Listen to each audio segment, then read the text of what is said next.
नमस्कार दोस्तों। पाकिस्तान ने आगे होकर शिमला समझौता रद्द कर दिया है और अब भारत के पास एक सुनहरा मौका है कि पीओके को फिर से भारत का हिस्सा बना देना चाहिए। और इसके लिए हम चर्चा करें, इससे पहले मैं आपको थोड़ा सा समझा देती हूँ कि कैसे पाकिस्तान ने हमसे पीओके छीन लिया था। तो बात है 1947 की, जब भारत के अंदर जो है राज हुआ करता था अंग्रेजों का। पर अगस्त के आते आते हमें आज़ादी मिली और आज़ादी के साथ ही भारत के हुए दो टुकड़े, एक बना भारत और एक बना पाकिस्तान। पीछे छूट गई थी कई सारी रियासतें और अब इन रियासतों का एकीकरण का समय आया, इनको भारत में मिलाने का समय आया। तो ये काम काज सौंप दिया गया था सरदार वल्लभ भाई पटेल को। तो सरदार वल्लभ भाई पटेल और उनके साथ में एक व्यक्ति थे जिनका नाम था वीपी मेनन। इन्होंने एकीकरण का काम शुरू किया। पर जैसे ही रियासतों का एकीकरण का काम शुरू हुआ तो उनमें से कुछ रियासतें बड़ा उछल कूद करना शुरू हो गई।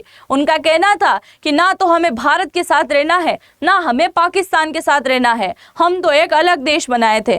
उनमें से कुछ थी जूनागढ़, हैदराबाद, भोपाल, कश्मीर, त्रावणकोर, कई सारी रियासतें थी। पर इनमें से बात आती है कश्मीर की।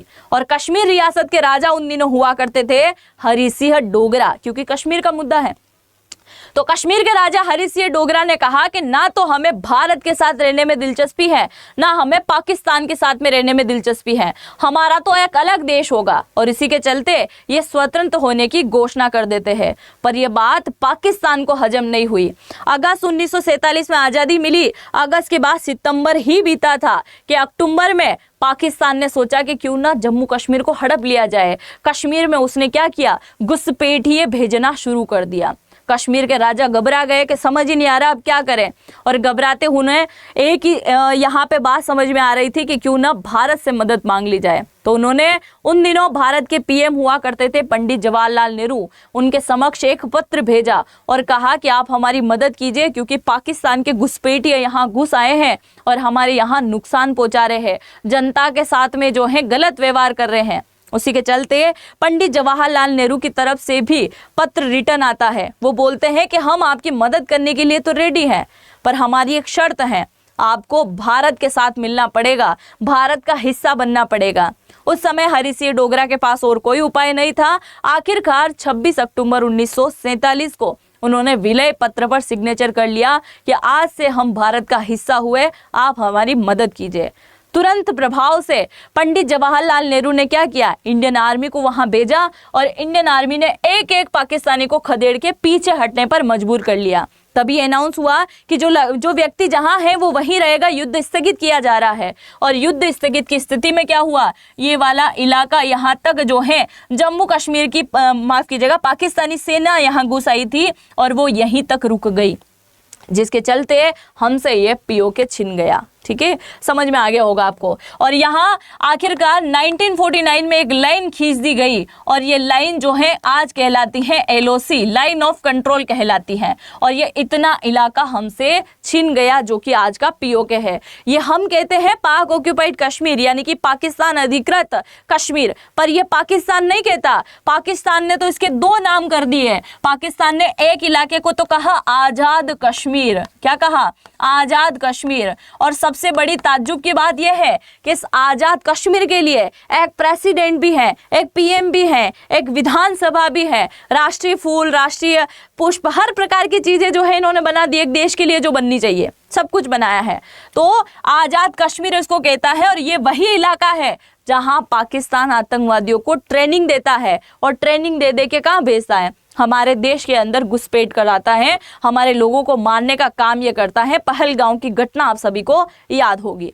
दूसरी बात हम करते हैं कि ये वाला जो आधा इलाका है इसको पाकिस्तान कहता है गिलगिट बाल्टिस्तान। क्या कहता है, गिलगिट बाल्टिस्तान कहता है। इसने पाकिस्तान ने क्या किया, दो टुकड़े में बांट दिया। अब सबसे बड़ी ताज्जुब की बात यह है, क्या इस वाले इलाके के बारे में आप जानते हो? अगर नहीं जानते हो तो जरा कमेंट करके लिखना कि इसके बारे में पहले से जानते थे। ये वाला जो इलाका आपको दिखाई दे रहा है ना, ये वाला भी कभी भारत का हिस्सा हुआ करता था, जो कि पीओके छीना तो पीओके के साथ ये भी चला गया। और पाकिस्तान और चाइना ने 1963 में एक समझौता किया, 1963 में एक समझौता हुआ और उसी समझौते के चलते पाकिस्तान ने ये वाला इलाका किसको सौंप दिया, चाइना को सौंप दिया, कि जिससे तुम अच्छे से युद्ध कर पाओगे, कि सीधी सीमा लग गई भारत के साथ। दूसरा, आपको यहाँ पे एक और रेड कलर में इलाका दिख रहा होगा, ये है अक्साई चीन। 1962 के युद्ध के बाद भारत चाइना का जो युद्ध हुआ था उसमें चाइना ने हमसे ये अक्साई चीन छीन लिया। इसका मुद्दा फिर कभी डिस्कस करेंगे, आज पीओके के बारे में हम चर्चा कर रहे हैं। दूसरा, पाकिस्तान पीओके के अंदर जो है यहाँ पे ट्रेनिंग दी जाती है, भारत के अंदर भेजा जाता है। तो क्या पाक के अंदर जो लोग रह रहे हैं, यानी कि पाक ऑक्युपाइड कश्मीर के अंदर जो लोग अभी रह रहे हैं, क्या वो इन चीजों से खुश हैं? तो आप जान के हैरान हो जाओगे, ये लोग बिल्कुल भी खुश नहीं है। इनका कहना है कि हमें पाकिस्तान के साथ नहीं रहना है, पाकिस्तान हमें दोयम दर्जे का व्यक्ति समझता है, हमारी जमीन का उपयोग तो बराबर करता है पर हमें अधिकार नहीं देता है, हमारे यहाँ पे मीडिया नहीं चल सकती, इतना दबा के इनको रखा जाता है, ये सोशल मीडिया के साथ में कनेक्ट नहीं है, देश विदेश के बारे में नहीं जान सकते, इनके ऊपर जो है मिलिट्री का दबाव रहता है। इतने बुरी तरीके से इन लोगों को यहाँ पे रखा जा रहा है। दूसरा, अभी कुछ ही टाइम पहले पीओके के लोग के द्वारा क्या किया गया, एक यहाँ पे एक रैली निकाली गई, मैं दिखाती हूँ आपको। एक रैली निकाली गई जिसमें इन्होंने कहा कि पाकिस्तान मुर्दाबाद। क्या बोला? पाकिस्तान मुर्दाबाद, क्योंकि इनके अधिकारों की बात नहीं करता, बिजली नहीं देता है, रोजगार नहीं देता, स्वास्थ्य सुरक्षा नहीं देता, कोई काम नहीं देता इनको। हर प्रकार से लोग दुखी हो चुके हैं क्योंकि कश्मीर का विकास तो इन लोगों ने देखा और उसी के चलते ये लोग बुरी तरीके से यहाँ पे प्रभावित हैं। अब इसी के साथ में बात आती है यूएनए की, है ना, यूनाइटेड नेशन की हम बात करें तो यूनाइटेड नेशन ने भी इसके अंदर इंटरफेयर किया। उन्होंने कुछ समय पहले ये कहा था कि एक काम करो, दोनों देश आपस में पीओके को लेकर लड़ाना बंद करो। सबसे पहले काम करो कि पाकिस्तान तुम पीओके को खाली करो और खाली करके वहां से पीछे कदम हटाओ। उसके बाद क्या करेंगे, जो पाक ऑक्युपाइड कश्मीर में रह रहे लोग हैं उनसे हम जनमत संग्रह कराएंगे, उन्हीं लोगों से पूछ लेते हैं किसके साथ रहना है, या तो तुम भारत के साथ रहो या तुम पाकिस्तान के साथ में रहो। तो पाकिस्तान ने इससे मना कर दिया कि हम इसके लिए रेडी नहीं है। अरे जब तुम अच्छे से रख रहे हो उन लोगों को तो रेडी हो जाओ ना, फिर रेडी होने में क्या दिक्कत है? रेडी नहीं हुए, मना कर दिया, ठीक है। अब इसके साथ ही आप जानते हो कि पीओके को वापस लेने के लिए सदन में कई बार चर्चाएं हो चुकी हैं, कई बार इसको लेकर अंतर्राष्ट्रीय मुद्दे तक बना दिए गए हैं, कई बार बोल चुके हैं हमारे सदन के अंदर कि पीओके को वापस लेना है।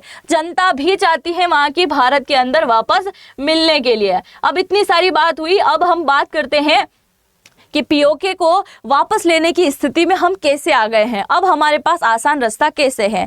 तो आप सभी को याद है 1972 का वो दिन जब एक शिमला समझौता हुआ 2 से 3 जुलाई को। हिमाचल का एक इलाका है शिमला, जहां पे एक समझौता होता है जुल्फिकार अली भुट्टो और हमारे देश की पीएम इंदिरा गांधी जी के मध्य में, जिसमें एक वार्ता क्लियर हो जाती है कि अगर दोनों देशों में कोई तनाव होता है तो आने वाले टाइम में कोई तीसरा देश या तीसरा व्यक्ति इंटरफेयर नहीं करेगा, हम दोनों बैठ के बात करेंगे, है ना, और एक दूसरे के मुद्दे को भी हम यहाँ पे समझाएंगे, आपसी झगड़े को भी ये करेंगे। दूसरा, अगर युद्ध भूमि में जितने भी बंदी हमने पकड़े हैं उनको भी हम एक दूसरे को रिटर्न कर देंगे, है ना। ये सारी बात इन्होंने कही, झगड़े वाली बात सारी खत्म करने की इन्होंने करी थी इसमें। पर अब जो है 1972 जैसे ही रद्द हुआ शिमला समझौता, अब हमारे पास में ऑप्शन आ गया है कि हम अटैक कर सकते हैं इसके ऊपर।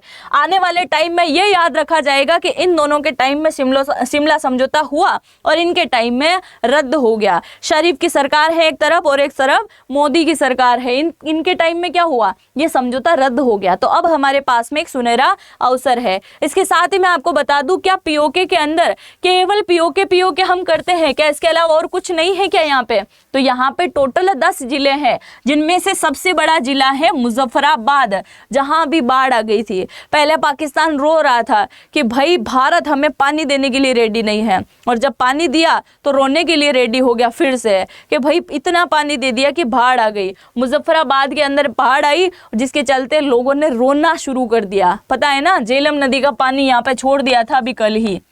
जिसके चलते ये लोग बुरी तरीके से रो रहे हैं। अब आपको इतनी सारी बात बताने के बाद सारी चीज़ें जो है बहुत अच्छे से समझ में आई होगी। अब इसके साथ में आप देखिए कि चाइना किस प्रकार से फ़ायदा उठा रहा है। चाइना कासगंज से लेकर ग्वादर तक एक क्या बना रहा है, CPEC बना रहा है। ये आपको दिखाई दे रहा है ना, चाइना पाकिस्तान इकोनॉमिक कॉरिडोर जिसको कहते हैं, CPEC बनाने का काम जो है इसने शुरू कर दिया। ये क्या कर रहा है, यहाँ तक रेलवे और सड़क के माध्यम से कनेक्ट हो जाएगा, जिससे आने वाले टाइम में क्या करेगा, भारत पे अटैक करेगा। अरे भाई, भारत पे अटैक करने की बात कर रहे हैं, यहाँ पाकिस्तान के टुकड़े होए पड़े हैं। बेचारा पाकिस्तान पहले ही दुखी है। आप देखो जरा, बलूचिस्तान बोलता है कि हम अलग देश बन जाएंगे, हमें रहना तुम्हारे साथ। सिंधु बोल रहा है हम अलग देश बनेंगे, तुम्हारे साथ नहीं रहना। खैबर पख्तूनवा पे अफगानिस्तान की पहली नजर है, वो किसी दिन हड़प लेगा। POK और गिलगिट वाला इलाका हम पहले ही ले लेंगे और बचा कुचा चाइना निपट लेगा। फिर क्या बचा तुम्हारे पास, पंजाब इस्लामाबाद।